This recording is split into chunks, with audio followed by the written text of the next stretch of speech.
안녕하십니까. 임락연구소 인현입니다. 이번 시간에는 라이벌 대 라이벌 43번째 미국을 대표하는 목소리 프랭크 시나트라와 넷 킹 콜에 대한 이야기를 해보려고 합니다. 43번째 주제, 미국의 대표 보컬리스트 시나트라 대 콜. 라이벌 대 라이벌 38편에서 1960년대 영국을 대표하는 록밴드 비틀스와 롤링스톤즈를 소개한 적이 있습니다. 이번 시간에는 1940년에서 50년대 미국을 대표했던 두 명의 재즈 보컬리스트 프랭크 시나트라와 넷 킹 콜에 대한 이야기를 한번 해볼까 합니다. 첫 번째, 미국의 원조 아이돌, 전설이 되다. 대중문화가 극도로 발달한 대표적인 나라가 바로 미국입니다. 헐리우드, 오스카 등으로 대표되는 영화나 드라마 뿐만 아니라 빌보드로 대표되는 오디오 영역에서도 거의 최고의 위상을 차지하고 있기 때문이죠. 그리고 바야흐로 미국의 대중문화가 꽃피기 시작하던 1940년대에 수려한 외모와 뛰어난 가창력을 바탕으로 가수에 데뷔하고 이후 영화계까지 진출한 원조 아이돌이 있었으니 그가 바로 프랭크 시나트라였습니다. 1915년 12월 12일 미국 뉴저지주 호포큰에서 태어난 시나트라는 당시 아버지가 65세로 꽤 늦둥이였습니다. 이탈리아 출신 이민자인 시나트라의 부모들은 작은 술집을 운영하기도 했고 아버지 마틴은 소방관으로 근무하기도 했습니다. 당시 미국은 1920년부터 금주법을 시행했고 그의 부모들 역시 이탈리아계 마피아와 협력을 하면서 주류를 밀거래하기도 했습니다. 그의 어머니 역시 여러 가지 일을 했는데 민주당의 여성 의원이 되면서부터는 무척이나 바쁜 시간을 보냈습니다.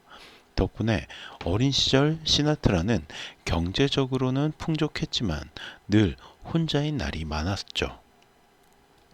어린 시절부터 워낙 노래를 잘 불러서 고등학교 때는 교내 합창단을 조직하기도 했지만 그는 고등학교 생활에 적응하지 못했습니다.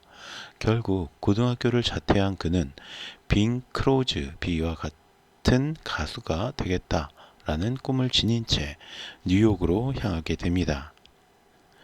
이후 시나트라는 음악인들이 많이 모이는 52번가의 클럽들을 드나들면서 빌리 홀리데이, 베니 굿맨, 토미 도시, 에델 워터스 같은 이들을 보면서 음악적 소양을 쌓아갑니다. 그리고 1935년 쓰리 플랜시스라는 작은 밴드에서 공연을 하면서 차츰 이름을 알리기 시작한 시나트라는 이후 트럼펫 연주자인 해리 제임스가 만든 밴드를 거쳐서 1940년 토미 도시 밴드에 들어가면서 본격적인 기회를 찾게 됩니다. 당시 그가 불렀던 노래 중에 I Will Never Smile Again은 무려 12주 동안 인기 순위를 석권하면서 그의 인생의 전환점이 되었습니다. 수려한 외모 덕분에 수많은 여성 팬을 보유하게 된 시나트라는 솔로로 전향을 한 뒤 브로드웨이에서 가장 손꼽히는 콘서트홀이자 영화관인 파라마운트에서 공연하는 기회를 얻게 됩니다. 그리고 수많은 소녀 팬 덕분에 일주일짜리였던 이 공연이 무려 2달로 연장이 됩니다. 그야말로 당시 미국인들의 원조 아이돌로 우뚝 선 것이죠. 1944년 컬럼비아 레코드사를 통해서 첫 솔로 음반을 발표했던 시나트라는 히트작을 대거 성공시키면서 전성기를 누리기 시작합니다. 이때 수백만을 전율시키는 목소리라는 별명을 얻는데 이후 이 별명을 줄여서 그냥 목소리라는 닉네임으로 불리게 됩니다. 물론 시간이 지나며 새롭게 등장한 이른바 록스타 군단, 엘비스 프레슬리나 비틀스 등에게 우상의 자리를 넘겨주기는 하지만 그의 가치가 훼손되지는 않았습니다. 다만 예전 같은 인기를 누리기는 힘이 들었죠. 제2차 세계대전을 거치면서 휴식기를 갖게 된 시나트라는 가수보다 영화 배우로 더 많은 활동을 하게 되는데, 슬럼프에 빠져 있던 그의 커리어는 영화 지상에서 영원으로의 성공을 기점으로 재기에 성공하게 됩니다. 특히 컬럼비아 레코드에서 밀려난 그는 신생 레코드사인 캐피틀 레코드와 계약을 맺고, 그리고 전체적인 앨범뿐만 아니라 Three Coins in the Fountain이 오스카상을 수상하면서 가수로서의 가치를 인정받게 됩니다. 이후 1961년 스스로 리프라이즈 레코드를 차리게 됐지만 불과 2년 뒤인 1963년에 회사를 워너브라더스에 팔았고요. 1971년 은퇴를 공식 선언했지만 1973년에 은퇴를 번복하고 활동을 재개하게 됩니다. 그리고 그 사이인 1969년 50대 중반의 시나트라는 자신의 인생을 회상하는 명곡 My Way를 발표하면서 세계적인 인지도를 얻게 되었죠. 두 번째, 최고의 재즈 보컬리스트 넷 킹 콜. 프랭크 시나트라가 1940년대 백인들의 아이돌이었다면 넷 킹 콜은 1950년대 흑인들의 마음을 움직인 가수였습니다. 1919년 엘리바마주 몽고메리에서 태어난 넷 킹 콜은 본인을 제외하고도 12명의 형제가 있었고, 교회의 목사였던 아버지의 영향을 받아서 11살 때부터 교회에서 피아노 반주를 시작했다고 합니다. 콜은 1930년대부터 재즈클럽을 돌아다니면서 공연을 했는데, 그러던 중 그와 그의 형제들 킹콜 트리오가 같이 부른 For Sentimental Reason이 1946년 빌보드 차트 1위에 오르며 성공을 거두게 됩니다. 이렇게 인지도를 얻은 콜은 곧 솔로로 데뷔를 하는데, 1948년 네이처보이라는 곡으로 빌보드 차트 1위를 차지하면서 솔로 가수로서도 자신의 위치를 확고하게 합니다. 사실 1940년도 후반부터 1950년대 초반쯤에는 프랭크 시나트라는 일종의 슬럼프 상태였고, 콜은 1950년 모나리사라는 노래를 엄청나게 히트시키는 데 성공합니다. 이 노래는 다시 콜에게 빌보드 차트 1위를 안겨주었으며 그의 연말 차트에서도 2위를 기록하게 됩니다. 콜의 질주는 멈추지 않았습니다. 다음 해인 1951년에는 Too Young이라는 노래를 발표하는데, 역시 빌보드 차트 1위는 물론이고 그의 연말 차트에서도 1위를 기록하면서 대세 보컬리스트로 자리를 잡게 되었죠. 무엇보다 당시까지도 만연했던 흑인에 대한 인정차별 속에서도 그가 이처럼 최고의 가수로 자리 잡았다라는 사실은 그의 실력이 얼마나 뛰어났는지를 뒷받침하는 증거가 됩니다.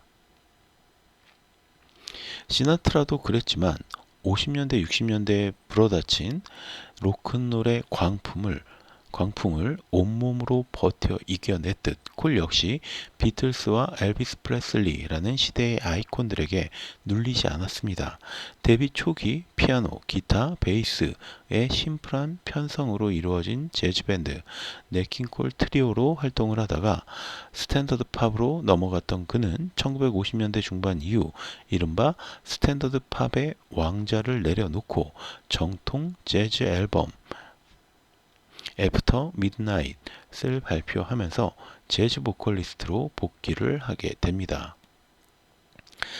세 번째, 다방면에서 활약한 시나트라, 한우물만 팠던 넷 킹 콜. 사실 시나트라는 작은 키 170 정도였다고 해요. 에도 불구하고 수많은 여성 팬들의 환심을 샀고, 이것을 바탕으로 영화배우로도 진출해서 큰 성공을 거두었습니다. 게다가 민주당의 지역 여성위원이었던 어머니의 영향 덕분인지 그는 점차 정치계에도 발을 들이기 시작했습니다. 특히 프랭클린 루즈벨트를 열렬하게 지지했던 그는 1944년 대통령 선거부터 민주당을 위해 열심히 선거운동을 다녔고 대선 자금 7,500달러를 기부하기도 했습니다. 이후에는 존 F 케네디와 친분을 쌓으면서 자신의 노래를 케네디가 선거운동에 쓰도록 했고요. 케네디가 당선되어 취임하기 전날 밤에는 취임식 갈라쇼를 직접 조직하기도 합니다. 그러나 케네디와의 사이가 틀어지면서 잠시 거리를 두기도 했지만 그의 암살 소식에 3일 동안 두문분출하면서 슬퍼했다고 합니다. 그러나 민주당을 지지하던 그는 1970년 로널드 레이건 캘리포니아 주지사를 지지하면서부터 민주당과 멀어지기 시작했죠. 특히 그는 민주당의 대선 주자였던 조지 맥거번의 좌파적인 사상을 지지할 수 없다라고 발표하면서 닉슨을 지지하게 됩니다. 그러나 알다시피 닉슨은 이른바 워터게이트 사건으로 몰락을 했고 이후 그는 레이건을 지지하게 됩니다. 그에 비해 네킹콜은 다른 무언가를 시도하기에는 지나치게 짧은 생을 살았습니다. 한창 전성기를 누리던 그는 1964년 우리나라에 내한 공연을 오기도 했는데 당시 서울시민회관에서 한국어로 아리랑을 불러서 큰 화제가 되기도 했습니다. 물론 흑인이라는 시대적인 한계 때문에 가수 이외의 활동에 제약이 걸렸을 수도 있지만 내한 공연 이듬해인 1965년 그는 갑작스러운 폐암 증세를 보이며 병원에 입원을 했고 태어나지 못한 채 사망을 하게 됩니다. 불과 45세 밖에 되지 않은 나이였기 때문에 많은 사람들이 슬픔에 빠지게 되었죠. 다만 그의 딸인 나탈리 콜 역시 가수로 데뷔해서 수많은 히트곡을 남겼는데 그녀 역시 안타깝게도 65살이라는 나이에 심부전증으로 사망하고 말았습니다. 그녀는 생전에 자신의 아버지가 불렀던 노래에 자신의 목소리를 덧붙여서 Unforgettable Word Love라는 음반을 발표합니다. 이미 돌아가신 아버지와 딸의 이 듀엣곡은 많은 사람들에게 감동을 불러일으켰고 그래미상 6개 부분에서 수상을 했는데 시상식에서는 두 사람의 영상을 합성해서 합동 무대를 선보여서 더 큰 감동을 안겨주기도 했습니다. 이처럼 비슷한 시대에 비슷하게 활동하며 미국을 대표하는 보컬리스트로 불렸던 프랭크 시나트라와 넷 킹 콜은 서로 전혀 다른 삶의 궤적을 보여주었습니다.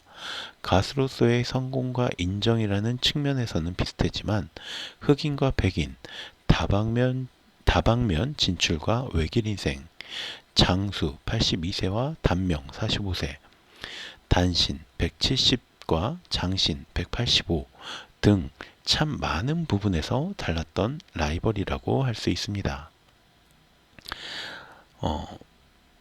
저는 개인적으로 이 두 사람의 노래 중에 프랭크 시나트라의 My Way 그리고 넷 킹 콜과 나탈리 콜이 불렀던 Unforgettable를 한 번쯤 유튜브에서 찾아서 들어보시기를 추천드립니다. 듣다 보면 정말 이 사람들의 목소리가 왜 1940년대, 50년대 미국을 휩쓸었는지 이해하게 되실 겁니다. 자, 그럼 오늘 이야기는 여기서 모두 마치도록 하고요. 저는 다음 시간에 또 다른 컨텐츠로 찾아뵙도록 하겠습니다. 들어주셔서 감사하고 오늘 제가 들려드린 이야기가 여러분의 흥미와 호기심을 조금이라도 만족시켜 드렸다면 구독과 좋아요도 부탁드리겠습니다. 감사합니다.